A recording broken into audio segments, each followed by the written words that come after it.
بسم اللہ الرحمن الرحیم۔ اللہ تعالیٰ نے فرمایا، جس نے میرے ذکر سے منہ موڑا اس کی معیشت تنگ ہو جائے گی اور قیامت کے دن ہم اسے اندھا کر کے اٹھائیں گے۔ وہ پوچھے گا، پروردگار آپ نے مجھے اندھا کر کے کیوں اٹھایا؟ میں تو ٹھیک ٹھاک تھا۔ اللہ فرمائے گا، اس لیے کہ جب تیرے پاس ہماری آیتیں آئیں تو تو نے انہیں بھلایا، چنانچہ آج ہم نے تمہیں بھلا دیا۔ حد سے نکلنے والوں اور رب کی آیات پر ایمان نہ لانے والوں کا یہی انجام ہے، جبکہ آخرت کا عذاب بہت سخت اور کبھی نہ ٹلنے والا ہے۔ القرآن الکریم سے سورہ طٰہٰ آیت نمبر 124 تا 126۔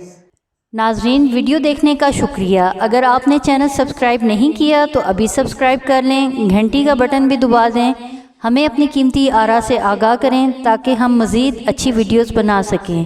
بہت شکریہ، جزاک اللہ خیر۔